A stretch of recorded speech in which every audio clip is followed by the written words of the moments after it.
The Senate will come to order. I ask everyone present to please rise and recite the Pledge of Allegiance. I pledge allegiance to the flag of the United States of America and to the republic for which it stands, one nation, under God, indivisible, with liberty and justice for all. In the absence of clergy, let us bow our heads in a moment of silent reflection or prayer.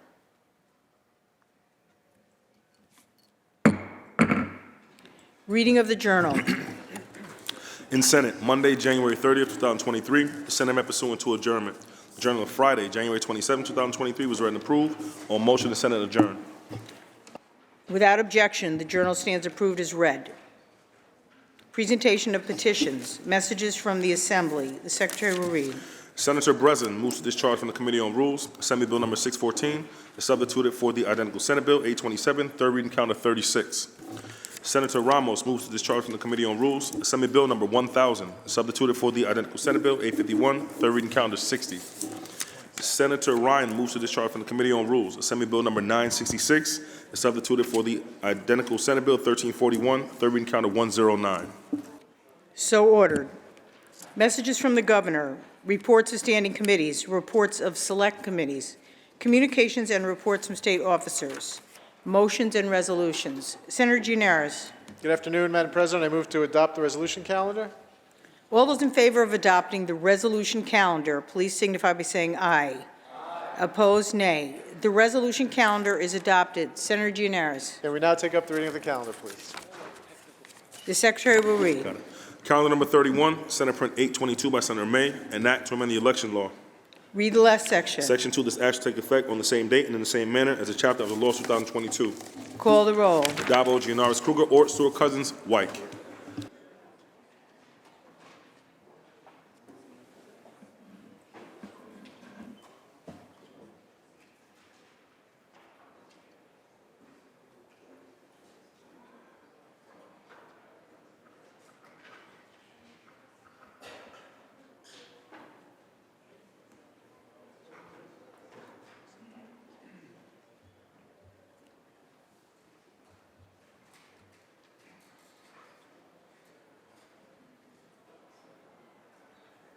Got it. Announce the results. In relation to calendar number 31, those senators voting in the negative are Senators Borrello, Helming, Lanza, Martins, Ort, Rhodes, Rollison, Skoufis, Steck, Tedisco, Walczak, Weber, and White. Ayes 42, nays 13. The bill is passed. Calendar number 36, Assembly number 614 by Assembly Member People-Stokes, an act to amend the public health law. Read the last section. Section 2, this act shall take effect on the same date and in the same manner as a chapter of the law 2022. Call the roll. Dabo, Gianaris, Kruger, Ort, Stewart, Cousins, White. Announce the results. Ayes 55. The bill is passed. Calendar number 60, Assembly number 1000 by Assembly Member Joyner, an act to amend the labor law. Read the last section. Section 2, this act shall take effect immediately. Call the roll. Dabo, Gianaris, Kruger, Ort, Stewart, Cousins, White. Helming. Galvin. Borrello.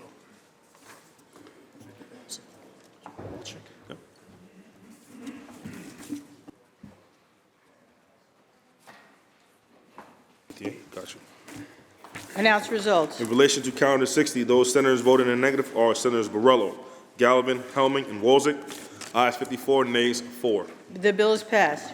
Calendar number 109, Assembly number 966 by Assembly Member McDonald, an act to amend the Real Property Action and Proceedings Law.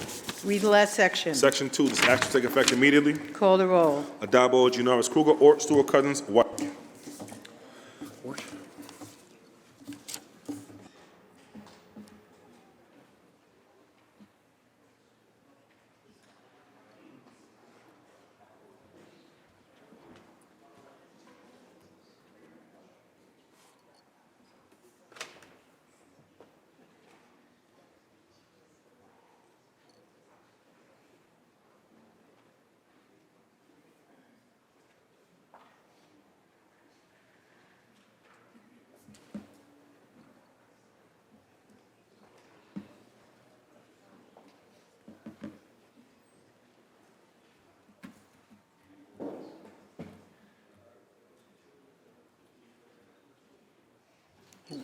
Tedisco wants to speak?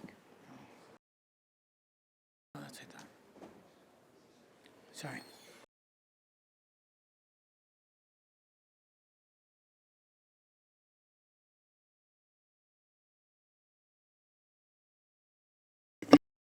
The result.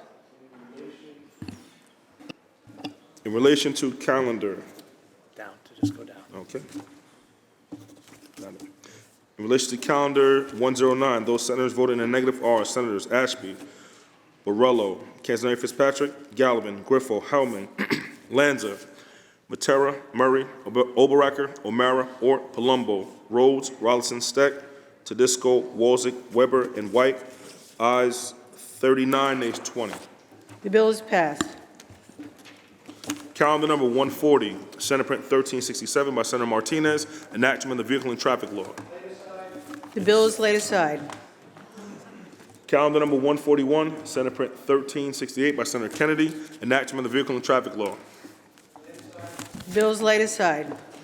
Calendar number 142, Senate Print 1369 by Senator Kennedy, enactment of Chapter 3 of the laws 2020. Read the last section. Section 2, this act shall take effect immediately. Call the roll. Addabbo, Gianaris Kruger, Ort, Stewart Cousins, White. Senator Kennedy to explain his vote. Thank you, Madam President. First of all, let me start by thanking Majority Leader Andrea Stewart Cousins for bringing this comprehensive package of limousine safety reform bills to the floor here today, and to all my colleagues in the Democratic Conference for their leadership and support of these important bills. You know, just a few years ago, in early 2020, we passed the strongest limousine safety reforms in the entire nation through this chamber, and ultimately through the Assembly to the governor's desk for a signature. And it put New York's seat in the lead as a model for limousine safety across our country, to the extent that the federal government actually adopted many of the reforms that we put forward. This was all driven by the family members of the victims who were taken from us so abruptly and so tragically here in this great state. I want to recognize those victims and their families here today, Madam President. I'd ask my colleagues pay respect as we remember them. Axel Steenberg, Amy Steenberg, Richard Steenberg, Allison King, Lauren Baruch, Stephanie Belly, Amy Grabina, Brittany Schulman, Patrick Cushing, Amanda Halsey, Aaron McGowan, Shane McGowan, Brian Huff, James Schnur, Mary Dyson, Robert Dyson, Abigail Jackson, Amanda Rivenberg, Rachel Cavossier, Matthew Coons, Savannah Bersessi, Scott Lizanika, and Michael Ukaj. I'd like us all to think about those 24 names I just read as we are debating today and as we're passing these bills, because those were 24 lives that were tragically lost in New York in two separate crashes, one in Schoharie in 2018, one in Cutchogue in 2015. And because of those souls that were lost, the families took action and led the initiative to create important legislation, 10 pieces that we passed, as I mentioned, in 2020. And since 2020, the task force that was empowered by this body, led by Nancy DeMonte, who lost a daughter on Long Island, and Kevin Cushing, who lost a son in Schoharie. This task force put together this legislation. All of the legislation we're passing today comes from that task force. And each of these pieces of legislation was done with great care, analyzing data, analyzing the safety standards that were not only delinquent here in New York, but across the country. And so I'm very proud of the work of that task force. One of the pieces of legislation that we're passing in this moment is the extension of that task force, allowing them to continue to do the work that they've already begun. It also empowers that task force to hold hearings if necessary, and will further allow them to dig into the IG report and make further recommendations into the future. I want to thank my colleagues, Senator Hinchey, Senator Scarcella Spanton, Senator Breslin, and Senator, where are we here? Martinez, for their leadership in carrying these important bills. I'm looking forward to the conversation here today, but I just really want to thank the family members of these victims for taking the extreme grief that they have felt in a very personal way and sharing that in a very public way so that they can create positive change and save lives. There is no doubt in my mind that the work that we're doing here today, on top of the legislation that we passed in previous years, is going to save lives and most likely has already saved lives here in our great state and across this country. And I thank you, and on that, Madam President, I vote aye. Senator Kennedy to be reported in the affirmative. Senator Oberacher to explain his vote. Thank you, Madam President. When individuals step into a limousine, there is an expectation of safety. On October 6, 2018, that expectation was not met, and lives were lost as a result. 20 people were killed in the Scary County, in my Senate district, in a limousine crash that made global headlines. Laws were broken that day, and we need and can do better. The victims, their families, and the emergency volunteers who responded to that scene, we owe them. Several new laws have been adopted since that fateful day, but it's still not enough.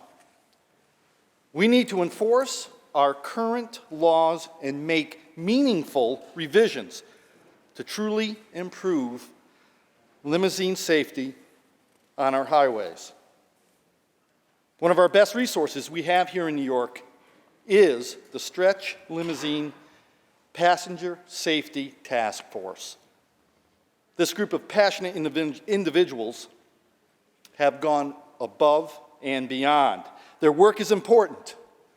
Their recommendations have been vital, and allowing them to continue is crucial to preventing further tragedies. I'm proud to support this bill and the rest of the legislation before us today that will make our highways safer and ensure that the families are not left mourning the loss of their loved ones. Madam President, I proudly vote aye. Thank you. Senator Oberacher to be recorded in the affirmative. Announce the result. Ayes 59. The bill is passed. Calendar number 143, Senate Print 1370A by Senator Kennedy, an act to amend the transportation law and the vehicle and traffic law. The bill is laid aside. Calendar number 144, Senate Print 1371 by Senator Breslin, an act to amend the transportation law. Read the last section. Section 3, this act shall take effect 1 year after the shall become a law. Call the roll. Dabo, Gianaris, Kruger, Ort, Stewart, Cousins, White. Announce the results. Ayes 59. The bill is passed. Calendar number 145, Senate Print 1442 by Senator Scarcella Spanton, an act to amend the vehicle and traffic law. Read the last section. Section 3, this act shall take effect 2 years after it shall become a law. Call the roll. Dabo, Gianaris, Kruger, Ort, Stewart, Cousins, White. Announce the results. Oh, I'm sorry. Senator Scarcella Spanton to explain her vote. Thank you, Madam President. This legislation around expanding the required safety equipment in limousines may not seem momentous to some, but we saw two extremely deadly crashes that happened in New York State just a few years ago, including one of our colleagues here in the Senate. I know that this package of legislation, along with all of my colleagues who I thank so much for putting forward this important package today, at the advisement of a task force, including some of the victims of the families, will make our future generations safer. I know that going to weddings and proms and these and big life moments are things that are so critically important to everybody in this room, and you should feel safe doing it. So with that, I vote aye. I'm excited. This is my first piece of legislation I'm passing. So thank you to all my colleagues for the support, and I'm very proud of the entire package of bills today. Thank you. Senator Scarcella Spanton to be recorded in the affirmative. Announce the results. Ayes 59. The bill is passed. Senator Gianaris. Madam President, let's pause for a moment to recognize Senator Scarcella Spanton for passing her first bill.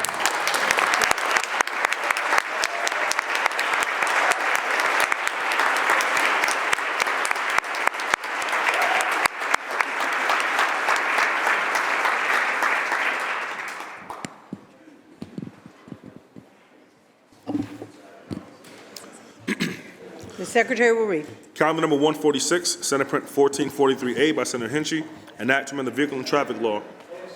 The bill is laid aside. Calendar number 167, Senate Print 2230 by Senator Clare, an act to amend the Public Health Law. The bill is laid aside. Senator Gianaris, that completes the reading of today's calendar. Kennedy, ready? Thank you, Madam President. Can we now move to the controversial calendar, beginning with calendar 141 by Senator Kennedy? The Secretary will ring the bell. The Secretary will read. Calendar number 141, Senate Print 1368 by Senator Kennedy, an act to amend the Vehicle and Traffic Law. Senator Tedisco, why do you rise? On the bill first, Madam President, then I'd like to ask Senator Kennedy to yield. Senator Tedisco on the bill. First of all, Madam President, I want to give my condolences to the loved ones who are here today and all the loved ones for their loss, and say how appreciative I am. I know the legislature is. I know the 19.5 million people in New York State are for their courage of turning their personal tragedy into something so positive for the rest of the constituents of New York State, for providing us the impotence, for their hard work, for allowing us to put the task force in place, which I believe these bills emanate from right now. We owe that same obligation to them. We all took an oath of office in this room, and that oath of office is probably above and beyond anything else in terms of quality of life, public safety, well-being for the individuals in the family of New York State. So if they were courageous enough to do everything they could do to make sure these investigations have taken place and we can begin, I don't think we're fully done right now, to tell you the truth, but begin to make sure this never happens to any other individual or family in New York State. We have that same obligation. If I could, at this time, I would like to ask Senator Kennedy to yield for a question or two. Senator Kennedy, do you yield? I'd be happy to, Madam Chair. Senator yields. So, Senator Kennedy, I just want to put on the record, as you have said, that these bills, which I'm going to fully support 100%, and I wish we all do, emanate from the task force, their investigation, the work they did to make these recommendations for us to put these bills together and put them on the floor today and to pass them. They're from a task force emanated from the family you and I voted for, and they put together and sent to us. Is that the case?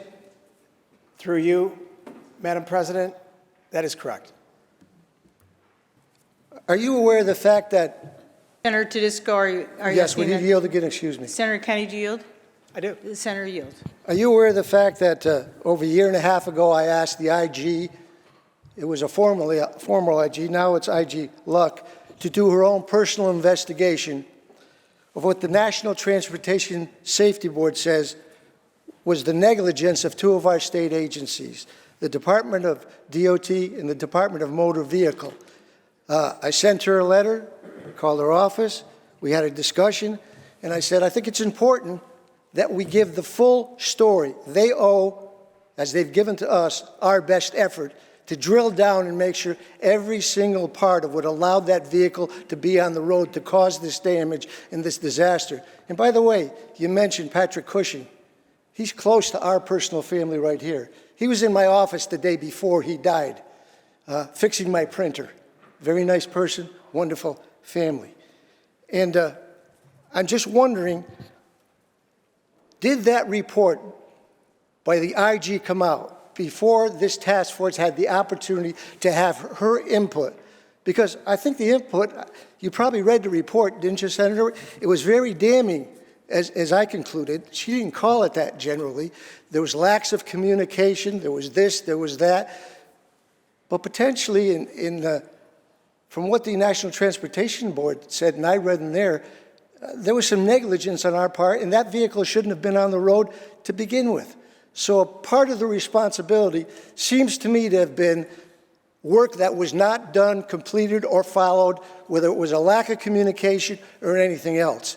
And if there was a lack of communication or anything else, there might be a lack of legislation or something else which can make that communication better. Am I right in saying that although we did have one delay, and I guess it was because of the pandemic in terms of doing their work, didn't have enough time, there was a delay of this task force so they could continue to do their work and get it done. And we provided for that by legislation, didn't we? Through you, Madam President, the legislation we passed that I've already previously spoken of extends the work of the Limousine Safety Task Force to the end of 2024. We had originally extended it. We're extending it again as requested by the family members on that task force that have put forward these new regulations. So that task force, again, is going to be able to continue to do the work that they've already begun. We'll yield for another question. Senator Kennedy, continue to yield? Of course. The I'm senator not yields. talking about the work. I'm talking about the time of the report. We extended it a bit. The report is, they're continuing their work, but we extended the time period for when the report had to come out. Right, Senator? What is the question, Madam President? We extended the time when the report should come out, as well as the period for the work of the committee.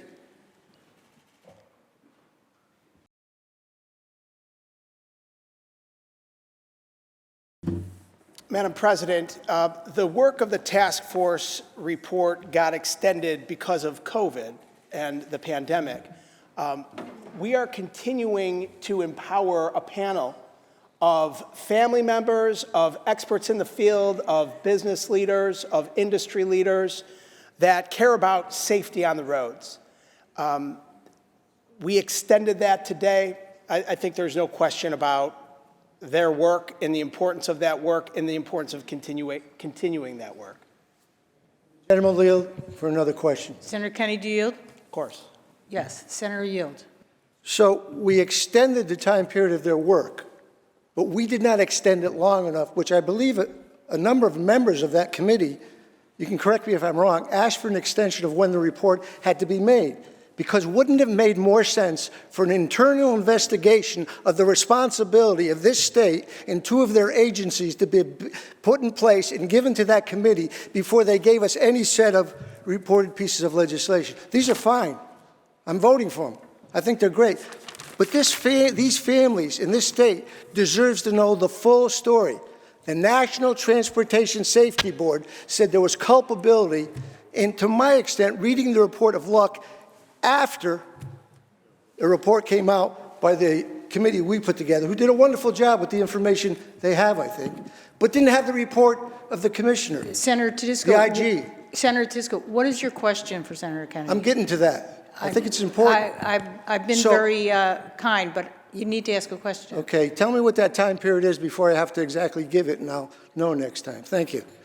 But wouldn't it be imperative to really have a full report, to wait for the IG's report, delay when they continue to do their work. They didn't have to give the report now. We could have.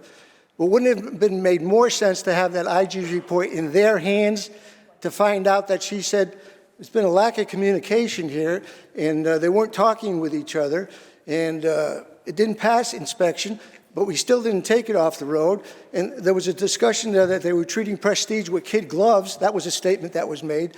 Why would DMV or DOT treat Prestige with kid gloves? What was going on? I mean, I guess, wouldn't it have made more sense to have the report in place and have it given to our task force so they could have made a more full report? Through you, Madam President, look, we empowered a panel, a task force.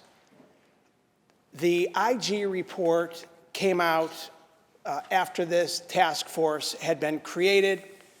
The leaders on the task force requested the extension of the task force so that they can continue to do their work, including taking information from the IG report and continuing to advance good quality concepts, initiatives, and legislation for us to consider to move forward. That's what we're doing here today. Yield further for a question. Senator Kennedy, do you yield? Yes. Yes, the senator yields. After this report came out and the report of our task force came out, I wrote you a letter and I contacted your office. You are the chairman of the Transportation Committee. You have the power of subpoena. There were questions made by the IG. Wouldn't it make sense that we legislatively have our own investigation? You subpoena the leaders of the Department of Transportation, Department of Motor Vehicle. What would be the harm of that, to bring them in and say, what were all those questions about the lack of communication? Is there anything legislatively we can do to make sure that communication works better for our two agencies and our two departments and their leader? Wouldn't that be all right? You didn't respond to me, but you can respond today to everybody, to the families and the 19.5 million people in New York State. Through you, Madam President, we are responding through real action today. We are not thinking or concerning ourselves with empty rhetoric or, looking backwards. We care about moving forward and protecting the citizens of New York State and making the limousine industry and the commercial vehicle industry the strongest we possibly can in New York, and to serve as a model for the nation. The task force that we have now passed as an extension also has a component within it to hold public hearings as they see fit. So once again, this panel of individuals who are clearly engaged in the conversation on a very personal level will continue to do that work as we've empowered this panel. I think, Madam President, that says it all. Thank you, Senator Kennedy. Thank you, Senator. On the bill, Senator Tedisco on the bill. you can make all the accusations in the world. All I know is everybody who lost their life and every family member and every New Yorker in this state should know exactly what took place which led to this loss of life and this failure to have this vehicle on the road. I don't care who it was. It was Mavis, the person who owned the facility, Prestige, DMV, the IG, DOT. We should know every single thing about it. The family should know every single thing about it. They should know what led to that, what led to any lack of communication, if there was lack of communication. Why didn't they interact? Why didn't they get this vehicle off the streets? It seems over and over, they were interacting with these people. And you know what? After this took place, I believe there were 35 other vehicles in a short period of time which had their vehicles taken off the streets in New York State. So why wasn't this one taken off the streets? Why was it left out there to destroy people's lives? And I think the task force is going to continue to do a good job. But I'm concerned about sometimes the leadership of a task force who has the two heads of those state agencies run it. The leader of the Department of Motor Vehicle and the leader of the Department of DOT. And from my point of view, there should have been people who weren't appointed in some way by the National Transportation System Board, agencies in New York State, who might have had, and they believe they had, a real negligence in this. So I'm happy and proud of the fact of our constituents and how they're fighting for their best interests, for their loved ones and their families, and by extension, all the families of New York State. But I think there's more to this story that needs to be talked about and corrected. And I know that task force hopefully will continue to work, but we have an obligation ourselves as legislators in a legislative body. We have subpoena power by our committee leaders, and I'm still going to request that this committee have its own hearing, bring in those individuals, use your subpoena power, and ask the question, how can it harm that we bring them in and say, what was this lack of communication? Just want to know, is there legislation? Might not be, but there might be legislation that could make that better. And we should know if there is. Thank you, Madam Speaker. Are there any President. other? Oh, yes. Thank you, Madam President. Would Senator Kennedy yield? Senator Kennedy, do you yield? Sure. Just a couple of, first off, just a couple of quick questions, technical questions about the bill and about its effectiveness. And first off, I do want to join my colleagues in thanking the task force for their incredible work and thanking them for the underlying idea behind this bill, which is providing the rollover protection and providing anti-intrusion protection, which is a fantastic idea. Just with respect to existing limousines, do we know how many existing stretch limousines there are in the state?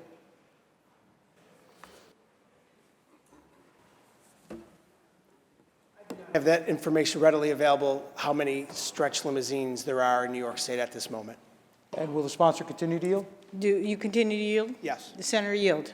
The reason for my question is that it's my understanding that this bill applies to all stretch limousines, not just new stretch limousines that are purchased, correct? Through you, Madam President, that is correct. This bill incorporates all limousines. Will the sponsor continue to yield? Do you Yes. continue to yield? Yes, senator yield. Do we know if the task force or if your office was in contact with any of the stretch limousine operators or contractors to determine what the cost would be and whether there's enough capacity to be able to retrofit all existing stretch limousines within the 2-year time frame that you've provided in the bill? Madam President, yes, the industry leaders, including business leaders in the stretch limousine space, were not only a part of the decisions on this legislation, they were part of the task force. So it was, again, the task force was made up of leaders, family members of the victims who have perished, leaders in the industry, business leaders, safety leaders. And so this is a very comprehensive set of bills that we're passing here today that have been well thought out, analyzed through data, and again, creating the safest limousine requirements in the nation. Will the sponsor continue to yield? Do you continue to yield? Yes. I will. The senator yields. Thank you, Senator Kennedy. Through you, Madam President. So there's no concern on your part about the ability to be able to comply with the law, because that's ultimately what we want in terms of capacity and making sure that we can retrofit all of the existing stretch limousines. Madam President, limousine companies, stretch limousine companies will have 2 years to comply with this legislation to have their limousines retrofitted. We know that this bill will require those limousines to have rollover protection, intrusion bars, and other devices, cages, pillars, where it prevents the horrific loss of life in the case of an unfortunate car crash, vehicle crash. During the crash in Cutchogue, the limousine was performing a U-turn. It was sideswiped, broadsided, and the vehicle that T-boned that limousine and killed 4 people of the 8 that were in it and maimed and ruined the lives of the others in that vehicle. It went right through that vehicle with intrusion bars, anti-intrusion bars affixed to that vehicle. We may have saved lives that day. In the crash in Schoharie, that vehicle also, during the crash, rolled over. All of the passengers of that vehicle and the driver and pedestrians were killed that day. It is also our belief that had rollover bars been in place and other pieces of legislation had been enacted and complied with, those lives also may have been saved that day. As a matter of fact, with the legislation that we enacted 2 years ago, that vehicle would have never even been on the road. So, yes, I believe that not only should these requirements be enacted for all stretch limousines, including those on the road, but that it will save lives. And there is the lives that we have to think about, those 24 that perished. You have to think about the cost of each life. And we have to make sure that we're protecting people moving forward. Yield for an additional question? Will you yield for another question? Yes. Yes, the sponsor will yield. Thank you, Madam President. Thank you, Senator Kennedy. Please don't misunderstand my question. The question is not, should this be done? I think there's general agreement that it should be done. My question was, can it be done? And is the 2-year time, are we confident that the 2-year time frame is enough time to be able to retrofit all of the existing stretch limousines to make sure that they're in compliance with the law? That was my question. Madam President, yes. Thank you. Are there any other senators wishing to be heard? Seeing and hearing none, debate is closed. The secretary will ring the bell. Read the last section. Section 3 of the section take effect 2 years after the shall become a law. Call the roll. Addabbo, Gianaris Kruger, Orton, Stewart, Cousins, White.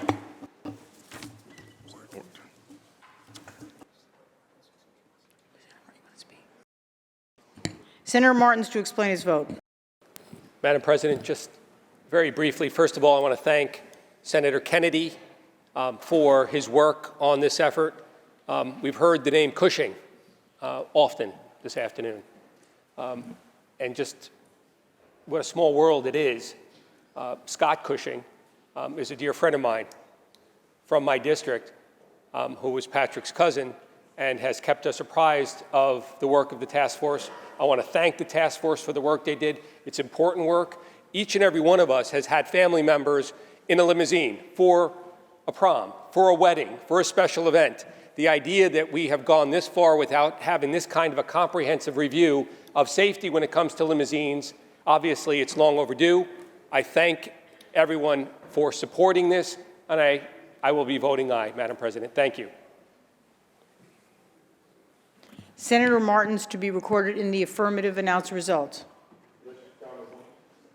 In relation to calendar 141, voted in the negative, Senator Orton. Aye, 62, nays 1. The bill is passed. Calendar number 143, Senate Print 1370A by Senator Kennedy, enactment of the transportation law and the vehicle and traffic law. Senator Palumbo. Thank you, Madam President. Will the sponsor yield for a few questions, please? Senator Kennedy, will you yield? I will. Yes, the senator yields.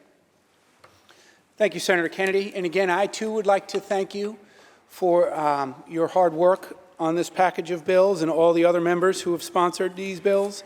I will be voting for all of them. I just was looking for a little clarification on this particular bill, and to all of those New Yorkers who deserve a safer commercial vehicle and limousine industry, because I live about 2 miles from the Cutjog crash that took the lives of 4 and injured 4 others. So again, I do appreciate your work on this.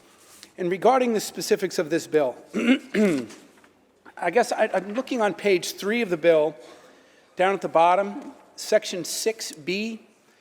It describes commercial motor vehicles pursuant to the CRRs. I don't need to get into the specific, but any self-propelled or towed vehicle used on a highway in commerce to transport passengers or property is defined pursuant to the court rules and regulations. And that's commercial vehicles in general. Is that correct? Or can you just elaborate on that a little bit? Through you, Madam President, yes, that is correct. What we're doing here with this legislation is actually expanding the bill that we passed back in 2020 that will allow for seizure and impoundment of vehicles that are out of service, not in code, unsafe, and shouldn't be on the road. Not just stretch limousines, but commercial vehicles as well. We're also increasing the penalty for those bad actors that don't want to comply with the law. They want to break the law. They want to put the public in harm's way. we are going to make sure that they're held accountable, and we're increasing the fine for each offense up to $10,000 and a year in jail for each offense. Thank you, Senator. Will the sponsor continue to yield? You continue to yield? I will. The sponsor yields. Thank you, Senator. And so back in the, I guess on page 2, where it indicates the language regarding the seizure, and that if a vehicle has an out-of-service defect, it can then be seized. Is that accurate? Through you, Madam President, that is correct. Thank you. Through you, Madam President, will the sponsor continue to yield? You continue to yield? I do. Senator yields. Thank you, Senator Kennedy. And if you look further down at line 21, it indicates that in the event that it does not pass the inspection, such officer may remove or arrange for the removal of the vehicle to a garage. So that's not a mandatory removal. Is that accurate? Madam President, the Department of Transportation and the DMV have the ability to seize and impound a vehicle that is out of service, that if it is on the road, it will be a danger to the public. We saw this particularly in the Schoharie crash, where there were plenty of out-of-service defects. That car should not have been on the road. We enacted legislation that would allow that car to be impounded and taken off the road, physically taken off the road, seized, because in the case of Schoharie, the owner, the bad actor, allowed that vehicle to continue to be used with a number of glaring defects that put the victims in harm, put the passengers in harm's way, and sadly made them victims that day. Continue to yield, please. You continue to yield? I will. Senator yields. Thank you. And I think we all embrace and absolutely encourage that. And again, I thank you for bringing that legislation forward. And the first part of the bill, which amends section, 140 of the transportation law, yes, that applies specifically to stretch limousines, increasing the penalties and making it an A misdemeanor to operate under such a suspension. But the second part of the bill that we were just referring to on page 2, 511E, applies to all commercial vehicles. Can you reconcile that for me? Because it looks as though this may actually incorporate all commercial vehicles, such as an asphalt truck or commercial vehicles as defined under the CRRs that I first defined at the beginning of our conversation. So it's not just specific to limousines. And can you reconcile that and tell me if I'm wrong, please? Yeah, through you, Madam President, once again, we passed this legislation 3 years ago in January of 2020. Again, the most comprehensive limousine safety regulations in the nation. They were such strong pieces of legislation that they were adopted at the national level by the federal government in many ways. The legislation one of the pieces of legislation that we passed allowed for the seizure and the impoundment of stretch limousines that were out of code. What this bill does again today is it expands that to other commercial vehicles. Do you yield for just one or two more questions, please? Of course. Senator will yield. Thank you. And regarding the recognition of an out-of-service defect, is there any requirement that limousines actually get inspections other than just an annual inspection of a car? When we talk about generally commercial vehicles where there are weigh stations, and typically those vehicles would be required to get weighed, possibly make sure their registration is compliant with their actual weight, or say, for example, an out-of-service defect on a truck could be the brake calipers are slightly out of what was the word I'm looking for? Spec, that they're not properly adjusted, that they were out of adjustment. And those can sometimes be remedied on the road, and other times they can't. Or for example, a tire doesn't have enough air in it, and those can be remedied quickly. But those are required inspections for commercial vehicles. Regarding stretch limousines now, are they going to be required to do anything other than an ordinary annual inspection?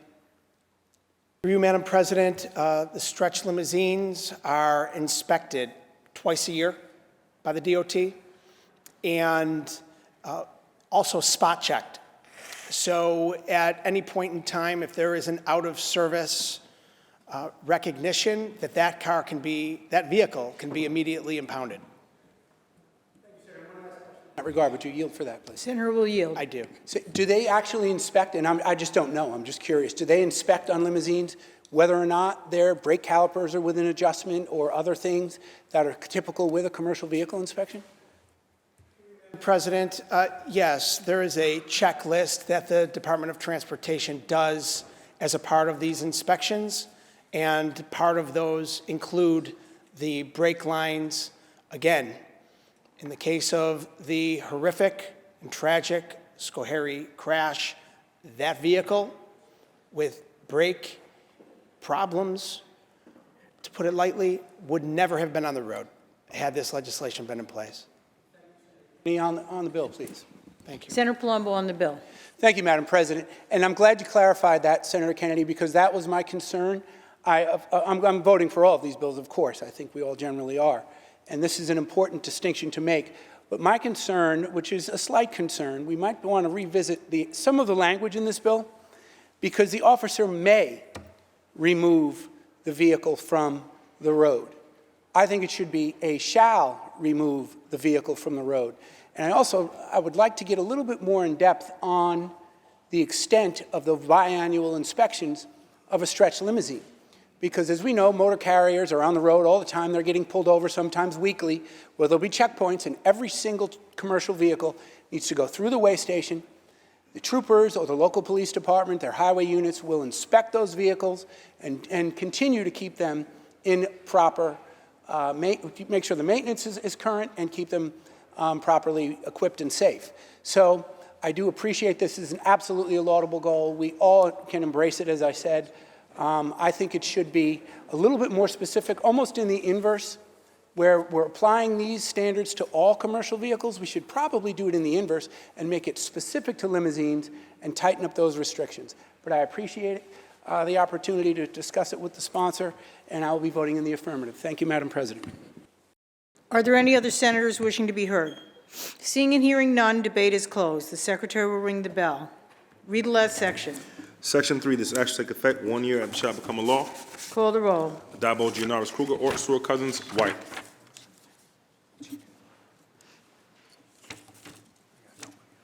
Announce the result. In relation to calendar 143, voted in the negative, Senator Walzek. Ayes 62, nays 1. The bill is passed.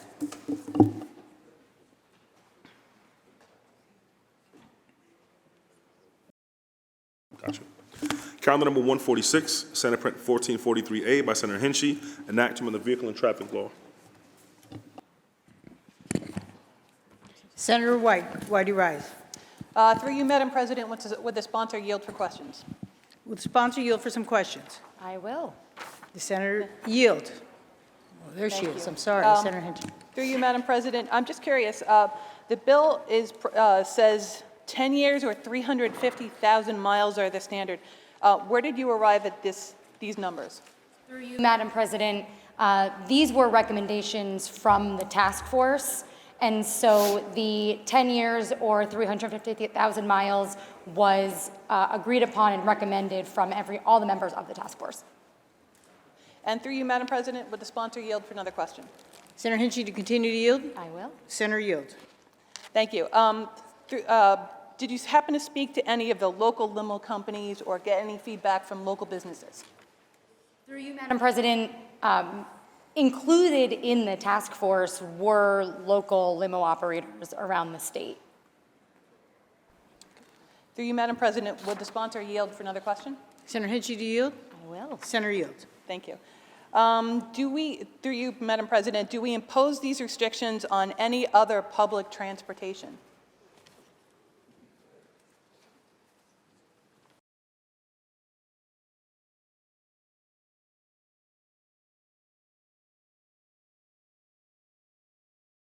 President, yes. For school buses, for instance, the phase out is traditionally 10 to 12 years, and it was actually recommended 10 to 12 years in this task force as well, and we went with 10 to be safer for people for a whole host of reasons. Madam President, through you, would the sponsor continue to yield? Do you continue to yield? I do. I'm just curious, with that public transportation, was there an imposition of 350,000 miles, or the miles far less significant?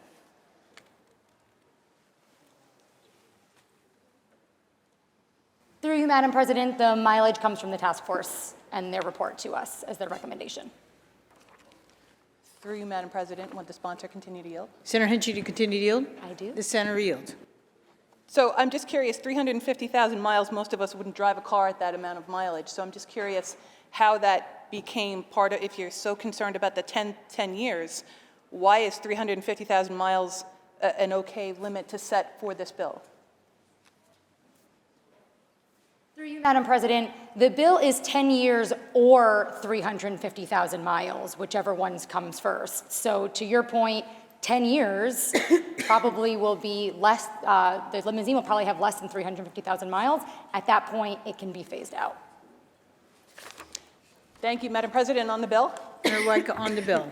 So I just want to put this into perspective. I drive to and from Albany on a regular basis. I'm a busy mom. I also drive around my district. I average about 17,000 miles a year on my car, and that's being generous. 17,000 miles on my car for 10 years is 170,000 miles. At 170,000 miles and 10 years, I'm probably going to trade in my car. I'm probably going to look for something that's a little more safe to bring my family around. So when we apply these limits to a business that operates a stretch limousine, and a stretch limousine, I want to be clear, is 9+ passengers. This is not a small car.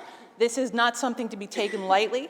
And I think that 10 years or 350,000 miles doesn't seem to really go together. So I did speak to the Long Island Limousine Association that said 10 years is unreasonable, and that stretch limos are usually low mileage vehicles. They are not used on a regular basis. This is the kind of vehicle that we're going to use for weddings or proms. These are not driving on a daily basis. I also took some time and called some of my local businesses. I reached out to a 5-star company that's been working in my district for 25 years, and he has a 2008 stretch limo that does not get used often. He uses it for weddings and proms, and it only has 85,000 miles on it. Looks like new. It's well cared for because they're so expensive to purchase. I also want to point out that as I was speaking to these individuals, they were talking about how the manufacturing of limos has been compromised over the last 2 years due to the pandemic, and they're not being built as well. I would have liked to have seen something in this bill that really addressed safety requirements. As we talk about some of the true tragedies, the one in Long Island in particular, where the stretch limo, I mean, we had 4 beautiful young women who were out trying to be responsible. They hired a limousine for their day out to the vineyards and were tragically killed in that accident. At this point, you know, we have the driver who made a U-turn who probably shouldn't have made a U-turn in that area. Certainly, if the car was equipped with safety measures, that could have helped. But I would have liked to have seen more safety measures for drivers of limousines in addition to that.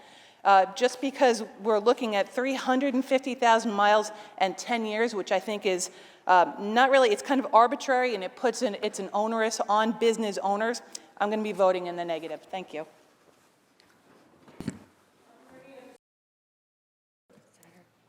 Senator Kennedy? Stand for a question, please. Senator White, will you yield for a question? Yes, sir. Senator yields. Just curious, Senator, if you had an opportunity, I know, and I appreciate your comments about your due diligence and reaching out to business leaders and different individuals. Did you have an opportunity to speak with anybody on the task force? Through you, Madam President, no, I did not. Okay. Madam President, this bill that is put Senator together... Kennedy, are you on the bill? On the bill? Senator Kennedy on the bill. This bill, and I want to thank Senator Hinchey for her leadership in bringing this bill to fruition.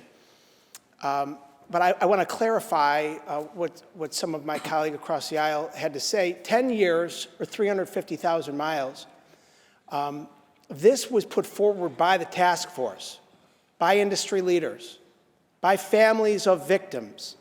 This isn't some haphazardly thrown together legislation just picking numbers out of the clear blue sky.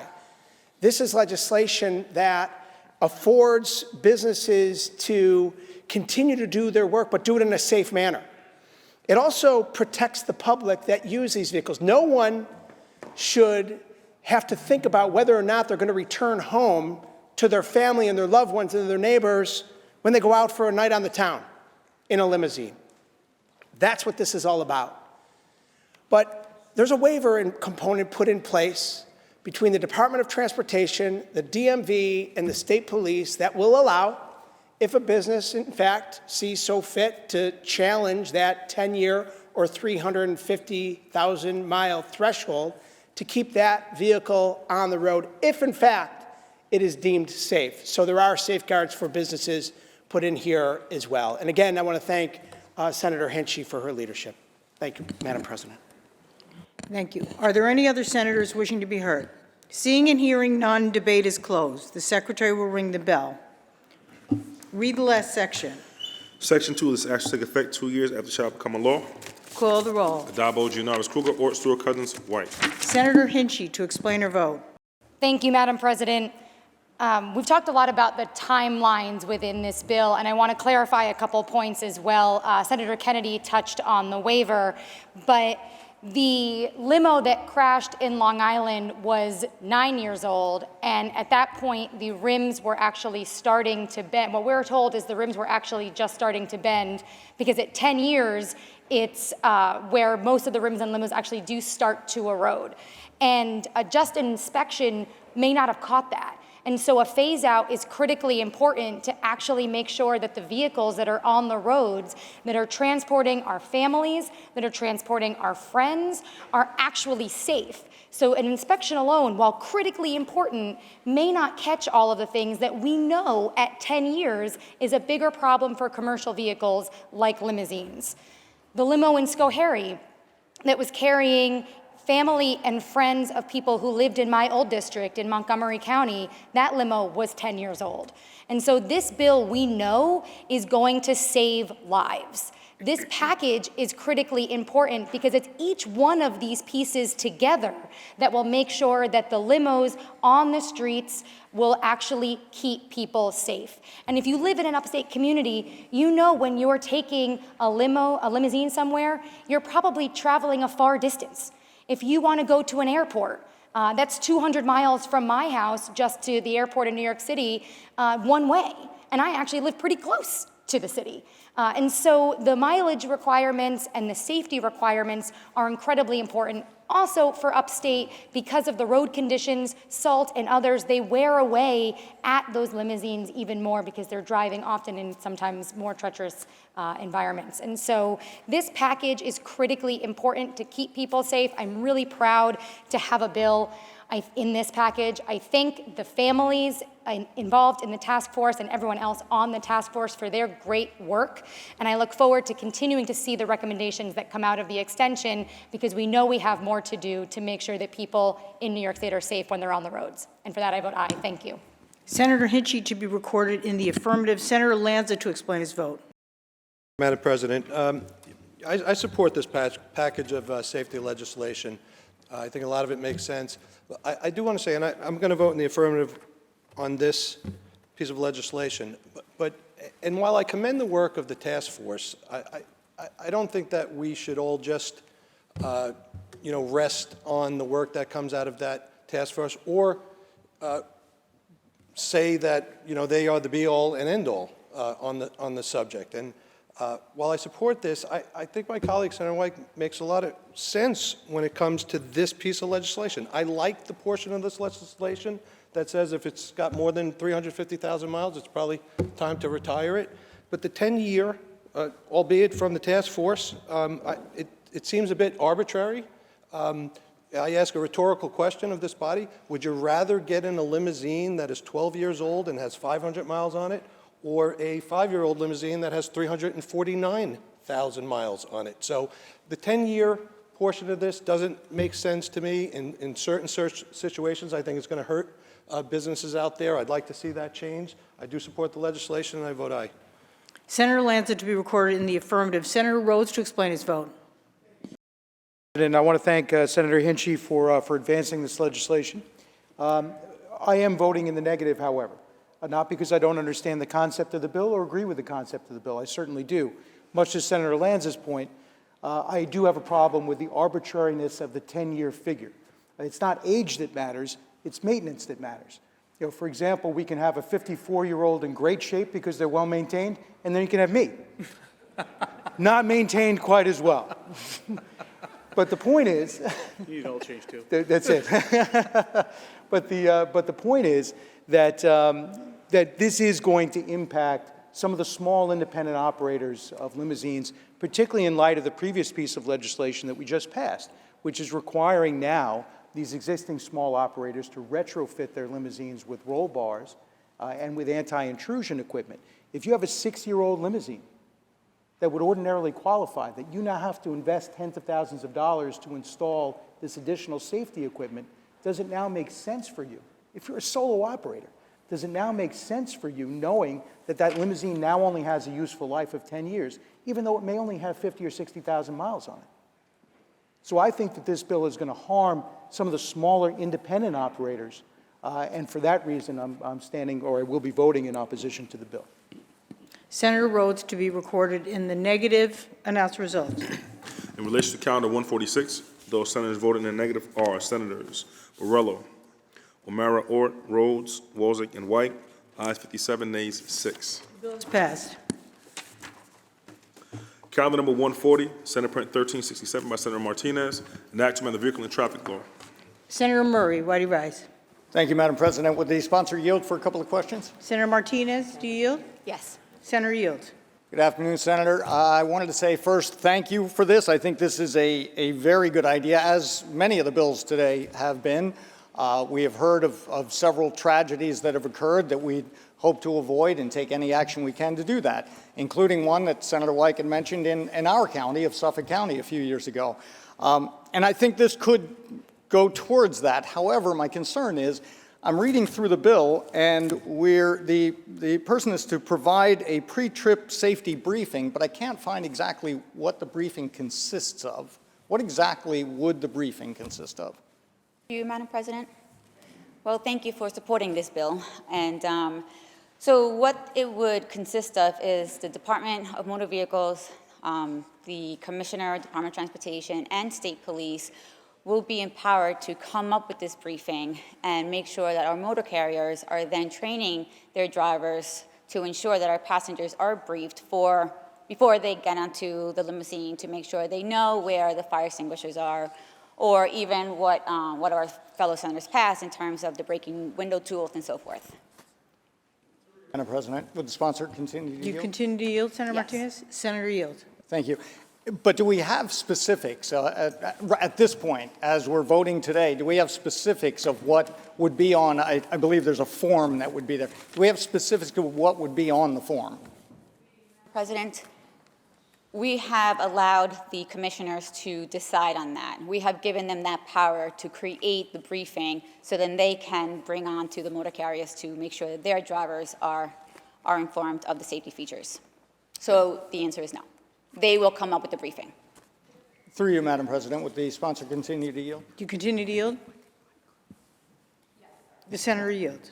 And when they do come up with that, would there be an opportunity for us maybe to provide input, or someone to provide input on maybe adding some things, or something like, for example, our colleague Senator Scarcella-Spanton just passed the legislation regarding the fire extinguishers, the breakable glass tool, maybe adding those things onto the form for the training. Madam President, I am going to leave that to the experts of our commissioners with these legislations that we have passed, that they will take that into consideration and put that in their briefing. So for example, if the briefing comes up from the commissioners that the passengers need to be informed of the window breaking or the fire extinguishers, this would be within that packet. Thank you. On the bill, Madam President? Senator Murray on the bill. And thank you, Senator Martinez. Again, I said, I think this is a great idea. I think briefing them on the safety measures is good. My only concern is the fact that we're voting today on a bill that we really don't know what it consists of exactly, what the form consists of, and whether or not we can make changes. I hope that we would be able to give some input in the future as to adding some things in or making it even safer. So I appreciate the sponsor's efforts, and I will be voting yes. Thank you. You want to speak on the bill now?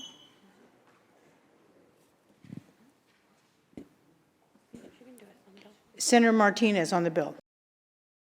I just want to say thank you to all of my colleagues who are supporting this packet of legislation, because it is so important to make sure that our families are heard from this task force and our commissioners. And especially for me, this is also very personal due to the fact that it happened in our hometown of Suffolk County, and my colleagues from the other side understand how important it is. And we also know that our limousines are a chosen type of transportation for good things and happy things, but as the leader put it earlier today, we don't want these limousines to also be going to funeral homes because we're not doing our due diligence. So I do appreciate my colleagues' support on this, and I look forward to making New York an even more safer place. Thank you. Thank you, Senator Martinez. Are there any other senators wishing to be heard? Seeing and hearing none, debate is closed. The secretary will ring the bell. Read the last section. Section 3, this act shall take effect on the 180th day and shall become a law. Call the roll. Addabbo, Gianaris, Kruger, Ort, Stewart, Cousins, White. Senator Kennedy to explain his vote. Thank you, Madam President. I just once again want to congratulate Senator Martinez for her efforts on this bill. My other colleagues, Senator Breslin, Senator Scarcella-Spanton, Senator Hinchey. I want to thank again Majority Leader Andrea Stewart-Cousins for bringing these bills to the floor and working so aggressively as a Democratic conference to make our streets safer. There was just a comment about us voting on a bill with questions about where we go. It couldn't be more clear. The Department of Transportation, the DMV as well, has to work together to come up with pre-trip briefings for the passengers so that they are safe. It is a simple, yet we believe, profound way to help make sure that the limousine industry here in New York State is as safe as possible. That includes making sure people know where the safety equipment is. God forbid, in the event of a crash, someone needs to know where the escape hatch is, the emergency exit, the fire extinguisher, the brake glass. They will be informed. Also, with the legislation we passed back in 2020, informing the passengers of the seatbelt requirement. There are a number of things that a simple briefing can do. I want to thank Senator Martinez again for her leadership. And again, I cannot emphasize enough the work of the task force and the families that have driven this limousine and commercial vehicle safety agenda forward here in the state of New York, leading the entire nation. With that, Madam President, I vote aye. Senator Kennedy to be recorded in the affirmative. Announce the result. Ayes 63. The bill is passed. Calendar number 167, Senate Print 2230 by Senator Claire, enactment of the public health law. Senator Barella, why do you rise? Thank you, Madam President. Will the sponsor yield for a question? Senator Clear, do you yield? Yes. Senator yields. Thank you, Senator Clear. First of all, this is a very disruptive thing when a assisted living facility closes. We actually have one going through that right now in my hometown of Fredonia, and I understand the purpose of this, and I agree with the purpose of this. But I do have some questions and that I'd like to see some clarity on potentially. First and foremost, whenever a facility goes through this closure process, the Department of Health requires a 120-day notice and a plan, correct? That is what the bill is asking for. Well, The underlying. Madam President, will sponsor continue to yield? Continue to yield, Senator Clear? Yes. Yes, the senator yields. Sorry, through you, Madam President. Absent that, and prior to this bill, without this bill, there still is a 120-day closure plan requirement from Department of Health. Isn't that correct?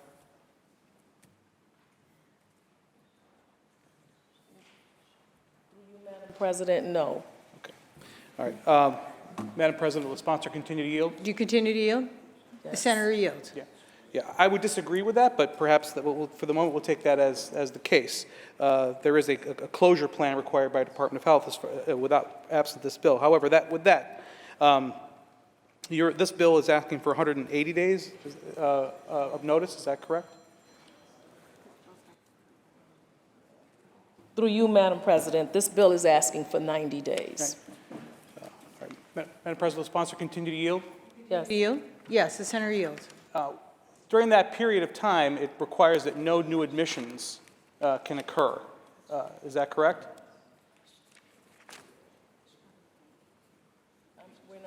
Through you, Madam President, we're not sure about that. Madam President, will sponsor continue to yield?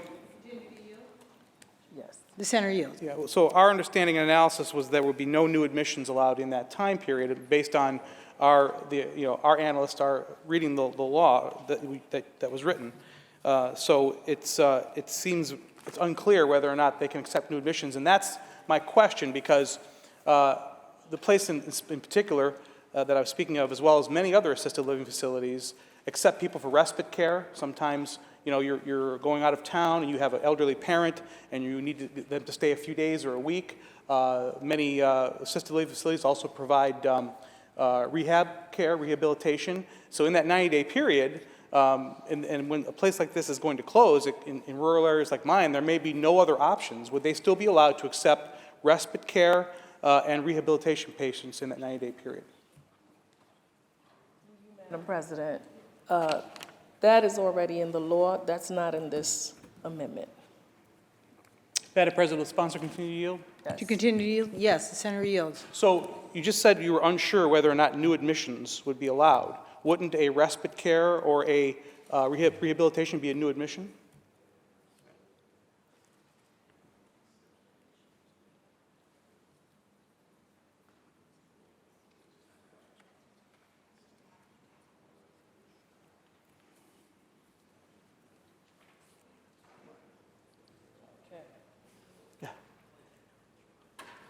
So it's my understanding that new admissions would not be permitted for purposes of residency.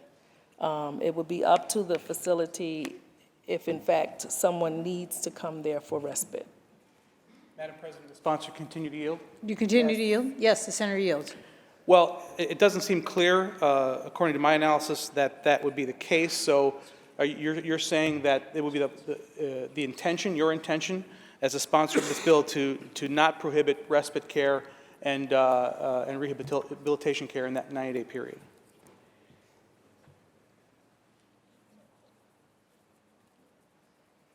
Through you, Madam President, this bill makes no mention of modification to that. Madam President, on the bill. Senator Borrello on the bill. Senator Claire, thank you very much. Appreciate it. I think we certainly had some disagreements on the interpretation of this bill at this moment.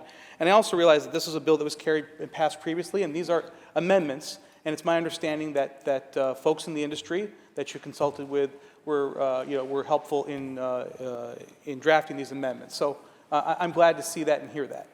My concern is there's still, I think, some clarity issues here. When you start talking about a facility closing, it's very disruptive. As we continue to put more and more pressure on the adult care facilities, with all the bills that we've passed in this chamber that have made it more and more difficult, in my opinion, for assisted living facilities, nursing homes to care for elderly, we're going to see more closures, unfortunately, most likely. And therefore, we should at least give that community the opportunity to ensure that in that process, it is as least disruptive as possible. Certainly notice will make it less disruptive, I totally agree, but to ensure that they can receive respite care, that they can have rehabilitation, that in the process of that closing, which will provide likely needed income and keep those jobs in place, because if we, in that period, if we say that there can be no new admissions, that will likely mean layoffs earlier, it will likely mean more stress on those patients, those residents, because there may well be less people working there. So we should do no harm in this, and we should certainly ensure that our rural areas, like those I represent, which lack these facilities, at least have the guarantee that this will not be as least disruptive as possible. So because of that lack of clarity, I'll be voting no. Thank you. Senator Clear on the bill. Thank you, Madam President. I'm proud to carry this chapter amendment that provides both additional time and additional rights to individuals in the unfortunate event that their present assisted living facility closes. The bill before us requires more affirmative and substantive notice, a proposed plan for the closure, which must be reviewed by the health commissioner due process rights with respect to potential fee increases and supplemental security income, and final DOH oversight, Department of Health oversight of the target closure date.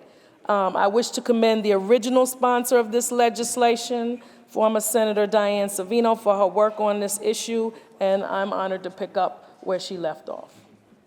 Thank you. Are there any other senators wishing to be heard? Senator Rhodes. Madam President, will the sponsor yield? Sorry. Senator Clear, do you yield? Yes, I do. Senator yields. Just to follow up on Senator Borrello's questioning, with respect to residency, does this bill prohibit these facilities during the closing process to accept short-term residency?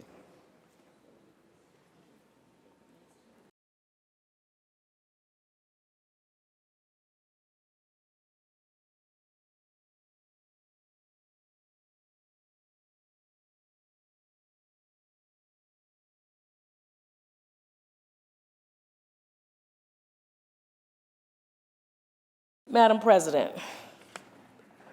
this bill makes no changes, no modifications to who facilities can accept. The current law allows for that, but this law changes nothing in that. Just on the bill, thank you. You're welcome. Senator Rhodes on the bill. On the bill, Madam President. I just wanted to add my concern to those that are expressed by Senator Borrello with respect to short-term stays. I know that residencies in the underlying bill are prohibited for a 90-day period.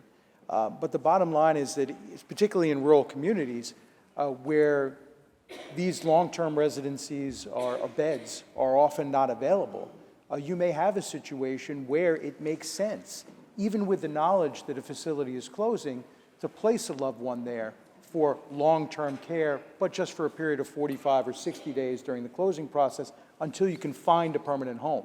So I think we're taking away options, and I think there's a lack of clarity in this particular legislation, and I think the underlying bill needs to be revisited as well. So I'll be voting no. But thank you, Madam President. Yeah, no. Are there any other senators wishing to be heard? Seeing and hearing none, debate is closed. The Secretary will ring the bell. Read the last section. Section 2, this act take effect on the same date and in the same manner as the chapter of the law 2022. Call the roll. Addabbo, Gianaris, Kruger, Ort, Stewart, Cousins, White.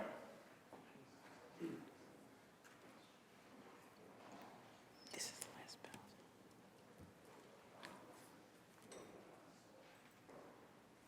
bill. Got it. Announce results. In relation to calendar 167, those senators voted in the negative are Senators Borrello, Felder, Gallivan, Rhodes, and Walczak. Ayes 58, nays 5. The bill is passed. Senator Gianaris, that completes the reading of the controversial calendar. Is there any further business at the desk? There is no further business at the desk. Move to adjourn until tomorrow, Wednesday, February 1st at 11 a.m. On motion, the Senate stands adjourned until Wednesday, February 1st at 11 a.m.